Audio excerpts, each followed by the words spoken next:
Hi friends, welcome back to my channel. ఎలా ఉన్నారు? అందరూ బాగున్నారా? నేను కూడా బాగున్నానండి. ఇవాళ వీడియో వచ్చేసరికి సర్క్యులర్ పలాజో ప్యాంట్ని ఈజీగా ఎలా కుట్టొచ్చు అనేది అయితే చూపిస్తాను. ఈ ప్యాంట్ కటింగ్ అయితే నేను ఆల్రెడీ పోస్ట్ చేశానండి. ఇది స్టిచ్చింగ్ వీడియో అనమాట. ఒకసారి మీరు కటింగ్ చూడకపోతే ఛానల్లోకి వెళ్ళి ఒకసారి చెక్ చేయండి. ఓకే, ఇప్పుడు మనము ఈ ప్యాంట్ని సింపుల్గా ఎలా కుట్టొచ్చు అనేది అయితే చూసేద్దాం. ఫస్ట్ మనకి ఈ ప్యాంట్కి ఏవైతే కిస్తా పాయింట్లు ఉంటాయో వీటిని కలిపి స్టిచ్ చేసుకోవాలన్నమాట. ఓకే, చూడండి. ఫస్ట్ ఒక కాలి భాగాన్ని ఇలా పెట్టేసుకున్నాం కదా, దీనిపైన రెండో కాలి భాగాన్ని పెట్టుకోవాలి. పైన నడుము లూజ్ కాదండి, ఏవైతే కిస్తాలు ఉన్నాయో ఈ కిస్తాలు రెండింటిని కలిపి జాయిన్ చేసుకోవాలన్నమాట. అటువైపు దటు ఇటువైపు దిటు అన్నట్టు. ఓకే, అర్థమవుతుంది కదా? అర్థం అవ్వకపోతే కామెంట్లో చెప్పండి, నేను మీకు రిప్లై ఇస్తాను.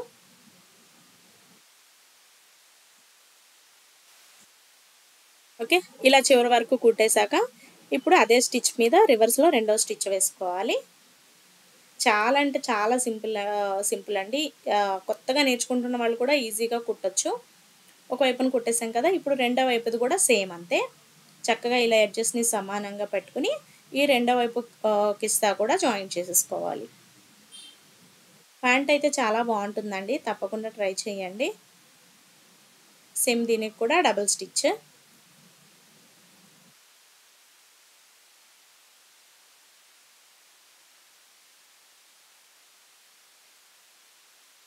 ఇంతే. ఓకే, ఇలా రెండు వైపులా స్టిచ్ చేసుకున్న తర్వాత ఈ ప్యాంట్కి కాలికి చివరి వైపున మనకి జాయింట్ పడుతుందని చెప్పుకున్నాం కదా, కట్ చేసినప్పుడు ఈ జాయింట్స్ ఎలా కట్ చేసామనేది కూడా నేను చూపించాను. మీరు కటింగ్ అనేది క్లియర్గా చూసినట్లయితే స్టిచ్చింగ్ అనేది సింపుల్గా అర్థమవుతుందండి. ఇప్పుడు దీనికి పీసెస్ని అయితే మనం జాయిన్ చేసుకోవాలి. కాలి చివరి భాగంలో జాయిన్ చేసుకోవాలి. ఓకే, మనము కట్ చేసుకున్న ఈ క్రాస్ పీస్లో కరెక్ట్గా ఎటువైపు పీస్ ఎలా ఎటువైపు పెట్టి కుడుతున్నాం అనేది 1-2 సార్లు చూసుకోవాలండి. చూసుకుని అప్పుడు కుట్టుకోవాలన్నమాట.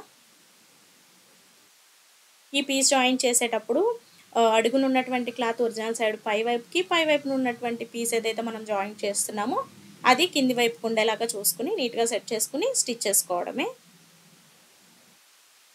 మనం ఏదైతే అంబ్రెల్లా ఫ్రాక్కి ఈ చివరి పీస్ జాయిన్ చేస్తామో సేమ్ అదే మెథడ్ అనమాట. ఓకే, ఇలా కుట్టాక నీట్గా ఒకసారి టాప్ స్టిచ్ వేసేసుకోవాలండి. ఇక్కడ నేనైతే ఓవర్లాక్ చేసుకున్న తర్వాత టాప్ స్టిచ్ వేసేస్తాను. ఇదే విధంగా రెండో వైపున కూడా పీస్ జాయిన్ చేస్తున్నాను అనమాట. ఓకే, అంబ్రెల్లా కటింగ్ వచ్చేసరికి మనకి ఖచ్చితంగా పీస్ జాయింట్ అనేటివి పడతాయి కాబట్టి చక్కగా పీసెస్ అన్నీ కూడా జాయిన్ చేసుకోవాలి. ఓకే, ఇక్కడ వచ్చేసి నేను పీసెస్ అయితే జాయిన్ చేసేసుకున్నానండి. జాయిన్ చేసుకున్న తర్వాత మనం మొత్తం ఆ 2 లేయర్స్ని కూడా ఒకదాని మీద ఒకటి ఈ విధంగా పెట్టేసి మనం జాయిన్ చేసిన పీసెస్ ఏవైతే ఉన్నాయో వాటికి ఎక్సెస్ ఇలా కనిపిస్తూ ఉంటుందన్నమాట. ఆ కనిపించే ఎక్సెస్ అంతా కూడా నీట్గా కట్ చేసేసుకోవాలి. చూడండి, ఇలా ఆ ఎక్సెస్ ఏదైతే ఉందో అదంతా కూడా కట్ చేసేసుకోవాలన్నమాట. అప్పుడే మనకి ఎడ్జెస్ అన్నీ చక్కగా ఈవెన్గా వస్తాయి. ఈ సైడ్ ఉంది చూసారా, సైడ్ ఉన్న దానిని కూడా ఆ పై వైపు క్లాత్ ఏదైతే మనకి స్ట్రైట్గా ఉందో స్ట్రైట్గా ఉన్నంత వరకు ఒకే లెవెల్కి కట్ చేసేసుకోవాలి ఇలా. ఓకే,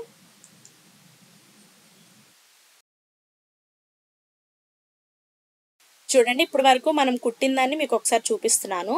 ఫస్ట్ మనం ఈ 2 కిస్తాలని కుట్టుకున్నాం అనమాట. స్టార్టింగ్ ఎటువైపు అటువైపుకి స్టిచ్ చేయమని చెప్పాను కదా,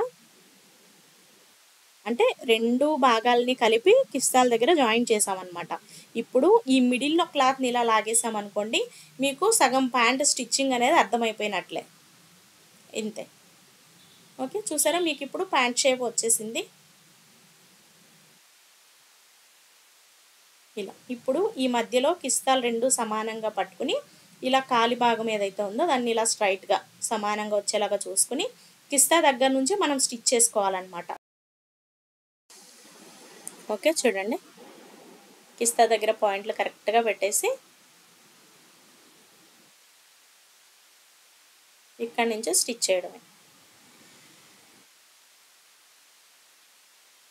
వీడియో నచ్చితే తప్పకుండా ఒక లైక్ చేయండి. వీడియో యూజ్ అవుతుంది అనుకున్న వాళ్ళకి తప్పకుండా షేర్ చేయండి. ఇప్పుడు వరకు మీరు కనుక మన ఛానల్ని సబ్స్క్రైబ్ చేయకపోతే తప్పకుండా సబ్స్క్రైబ్ చేయండి. ఓకే. ఇలా మనం చివరి వరకు కుట్టేసాం కదా! ఆ థ్రెడ్ అనేది కట్ చేయకుండా సేమ్ అదే స్టిచ్ పైన రెండో స్టిచ్ వేస్తూ రావాలన్నమాట. ఓకే. ఇలా.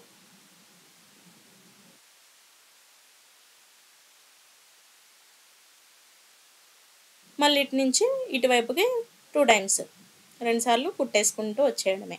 చివరి వరకు ఒకసారి మళ్ళీ రివర్స్‌లో ఈ కిస్తా పాయింట్ వరకు రెండవ కుట్టు వేసుకున్నట్లయితే మీకు సరిపోతుంది.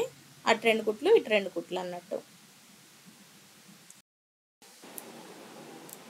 ఓకే. ఇక్కడొచ్చేసి నేను డబుల్ స్టిచ్ వేసేసానండి. ఇప్పుడు నడుం బెల్ట్ ఎలా కుట్టాలో చూస్తున్నాము. ఈ నడుం బెల్ట్ వచ్చేసి మనం 5 ఇంచుల వెడల్పుతో కట్ చేసుకున్నాం కదా! ఆ పీస్ అనమాట. ఇది స్ట్రెయిట్ పీసే. ఈ పీస్‌ని మీరు ఫ్రంటో, బ్యాక్ అని ఏమి సెపరేట్ ఏమి ఉండదు కాబట్టి ఈ మోడల్ ప్యాంట్‌కి ఆ కిస్తా జాయింట్ ఏదైతే ఉందో పై వైపున, ఆ కిస్తా జాయింట్ దగ్గర నుంచి ఈ బెల్ట్ క్లాత్‌ని జాయింట్ చేసుకుంటూ వస్తే సరిపోతుందనమాట. చూడండి నేను ఎలా జాయింట్ చేస్తున్నానో. ఇవి ఇంకా 2, 3 రకాలుగా కూడా కుట్టొచ్చండి. నేను మీకు ఇక్కడ నేను ఎలా కుడతానో అది మాత్రమే చూపిస్తున్నాను. ఇక్కడేంటంటే మనం జాయింట్ చేస్తున్నటువంటి బెల్ట్ క్లాత్‌ని ఒక 1 ఇంచో లేదా ఒక 1 ½ ఇంచో ఎక్స్‌ట్రా ఉండేలాగా వదిలేసేయండి. అక్కడి నుంచి కుట్టండి. ఆ ఎక్స్‌ట్రా ఏంటంటే మనం రౌండ్‌గా మొత్తం అంతా ప్యాంట్‌కంతా ఈ స్ట్రెయిట్ పీస్ కుట్టినప్పుడు ఆ ఎక్స్‌ట్రాగా ఉండే పీస్‌ని ఫోల్డ్ చేసి కుడతామనమాట దానికోసం. ఫోల్డ్ కూడా కాదు జాయింట్ చేయడం కోసం. మొత్తం రౌండ్ అంతా కూడా ఇదే విధంగా అటాచ్ చేసుకుంటూ రావాలి. ఏదైతే మనకు నడుము ఉంటుందో ఆ నడుమంతా కూడా ఈ బెల్ట్ క్లాత్‌ని అటాచ్ చేసుకుంటూ రావడమే. ఓకే.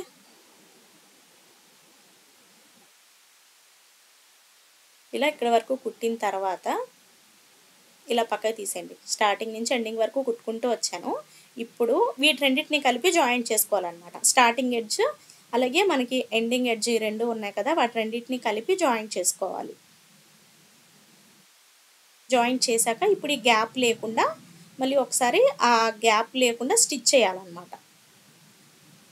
ఇంతే. ఓకే. నడుమంతా కూడా మనం బెల్ట్ వేసే క్లాత్‌నైతే అటాచ్ చేసేసుకున్నాం. రాంగ్ సైడ్ నుంచి మనం బెల్ట్ అటాచ్ చేసామండి. ఒకసారి మీరు గమనించండి. ఇప్పుడు దీనిని మనము ఇలా డబుల్ ఫోల్డ్ పెట్టి కుట్టుకుంటూ రావాలన్నమాట. ఈ ఫోల్డ్ చేసి కుట్టేది కూడా ఇంకో మెథడ్ కూడా ఉంటుందండి. అవి మన ఛానల్‌లో ఓల్డ్ వీడియోస్‌లో ఉంటుందన్నమాట. ఇదొక మెథడ్ ఇప్పుడు నేను చూపించేది. ఇది మీరు ఇలా ఫోల్డ్ పెట్టి ఎక్కడి నుంచైనా స్టార్ట్ చేయొచ్చు. పర్టిక్యులర్‌గా ఒకే ప్లేస్ నుంచి కుట్టాలి అని ఏమీ లేదు. ఎక్కడి నుంచైనా కుట్టొచ్చు. ఇలా మొత్తం రౌండ్‌గా కుట్టి స్టార్టింగ్ పాయింట్‌కొచ్చేసరికి 1 లేదా 2 ఇంచులు గ్యాప్ ఉంచితే సరిపోతుందనమాట. ఎందుకంటే లోపల మనము ఎలాస్టిక్ పెట్టి కుట్టాలి కదా! దానికోసం. ఉగ్గులుగ్గులుగా రాకుండా లాగిపెట్టి కుట్టకుండా కొంచెం నిదానంగా కుట్టండి. క్లాత్ మీకు కొంచెం సాగినట్టుగా వస్తుందంటే అక్కడక్కడ చిన్న ఫ్రిల్ వేయండి. ఓకే. ఇక్కడ నేను మొత్తం కుట్టేసానండి. జస్ట్ ఒక 2 ఫింగర్స్ లోపలికి పట్టినంత ప్లేస్ మాత్రమే కుట్టకుండా వదిలేసాను నేను. ఓకే. ఇలా. ఇప్పుడు ఈ చిన్న హోల్‌లా ఉంది కదా! ఇందులో మనము ఎలాస్టిక్‌ని పెట్టేసేయాలి. ఓకే. ఇప్పుడు ఎలాస్టిక్ ఎలా కట్ చేస్తున్నానో చూడండి. ఎంత లూజ్ తీస్తున్నానో అనేది. ఇక్కడ ఎలాస్టిక్ వచ్చేసి నేను ఒక 25 ఇంచులు ఉండేలాగా తీసుకున్నాననమాట. ఇక్కడ ఏంటి మీకు 26 ఇంచులు, 27 ఇంచులు ఉంది కదా! అంటే మరి అది కొంచెం మనం ఎలాస్టిక్‌ని జాయింట్ చేసినప్పుడు కుట్టులోకెళ్తుంది కదా! కాబట్టి ఒక 1 ఆర్ 1 ½ ఇంచ్ ఎక్స్‌ట్రా తీసుకున్నాను. ఇక్కడ మన ప్యాంట్ యొక్క హిప్ లూజ్ వచ్చేసరికి 40 ఇంచులు ఉందండి. 40 ఇంచుల హిప్ రౌండ్ నుంచి ఎలాస్టిక్ వచ్చేసరికి 15 ఇంచులు తగ్గించేసి 25 ఇంచులు ఉండేలాగా తీసుకున్నామన్నమాట. అర్థమైంది కదా మీకు? నేను చెప్పేది నడుము లూజ్ కాదండి. హిప్ లూజ్ సంగతి చెప్తున్నాను. మీరు నడుము లూజ్ ప్రకారము ఎలాస్టిక్ తీసుకోవాలి. ఒకవేళ మీ నడుము లూజ్ ఒక 30 ఇంచులు ఉందనుకోండి, ఆ 30 ఇంచులకి ఒక 4, 5 ఇంచులు తక్కువ ఎలాస్టిక్ తీసుకుంటే సరిపోతుందనమాట. బట్ ఇక్కడ మనం తీసుకున్నది హిప్ లూజ్. హిప్ లూజ్ కాబట్టి ఎక్కువ తగ్గించామన్నమాట ఎలాస్టిక్‌ని. అర్థమైంది కదా! 40 ఇంచుల హిప్ రౌండ్ నుంచి 15 ఇంచులు తగ్గించి 25 ఇంచులు ఎలాస్టిక్ ఉండేలాగా తీసుకున్నాను. ఎలాస్టిక్‌లో 1 ఆర్ 1 ½ ఇంచ్ కొంచెం ఎక్స్‌ట్రా పెట్టాననమాట. ఎందుకంటే ఎలాస్టిక్ జాయిన్ చేయడం కోసం. ఓకే. ఓకే. ఇక్కడ నేను వీడియోలో ఎలా అయితే ఈ ఎలాస్టిక్‌కి పిన్ పెట్టి ఎక్కించేసి బయటికి లాగేశానో, అలా లాగిన తర్వాత ఈ ఎలాస్టిక్ యొక్క ఈ ఎడ్జెస్ రెండిటిని కలుపుతూ అంటే ఒకదాని మీదకొకటి ఒక 1/2 ఇంచ్ వెడల్పు ఎక్కించేసి 2, 3 సార్లు ఇలా కుట్టేశారనుకోండి ఇంక ఇది ఊడిపోకుండా గట్టిగా ఉంటుందన్నమాట. రఫ్ చేయండి. ఓకే, ఈ విధంగా మనం కుట్టేసుకున్న తర్వాత ఒకసారి ఇలా గట్టిగా లాగినట్లుగా అన్నామనుకోండి, ఎలాస్టిక్ మొత్తం కూడా లోపలికి వెళ్ళిపోతుందనమాట. చక్కగా ఒక 2-3 సార్లు అటు ఇటు దీన్ని సాగదీసినట్లుగా లాగాలి. అప్పుడు చక్కగా ఈవెన్‌గా స్ప్రెడ్ అవుతుంది ఎలాస్టిక్ అన్ని వైపులకి కూడాను. ఓకే, మనం గట్టిగా అన్ని వైపులా లాగేసిన తర్వాత మనం ఇందాక ఎలాస్టిక్ ఎక్కించినప్పుడు ఈ హోల్ ఉంది కదా, ఈ హోల్ని ఇప్పుడు మనము క్లోజ్ చేసుకోవాలి. క్లోజ్ చేసేటప్పుడు మనకి స్టిచ్ అనేది ఎలాస్టిక్ మీద పడకూడదనమాట. ఎలాస్టిక్ మీద పడిందనుకోండి అది సాగకుండా టైట్‌గా అయిపోతుందనమాట. కాబట్టి ఎలాస్టిక్ మీద పడకుండా జస్ట్ ఆ హోల్ని మాత్రమే క్లోజ్ చేయండి. ఓకే, మళ్ళీ ఒకసారి నీట్‌గా ఇలా స్ట్రెచ్ చేయండి. ఎలాస్టిక్ కొంచెం లూజ్ అవుతుందనమాట ఇలా చేయడం వల్ల. ఇప్పుడు ఎలాస్టిక్ పైన ఒక స్టిచ్ అనేది వేస్తున్నానండి.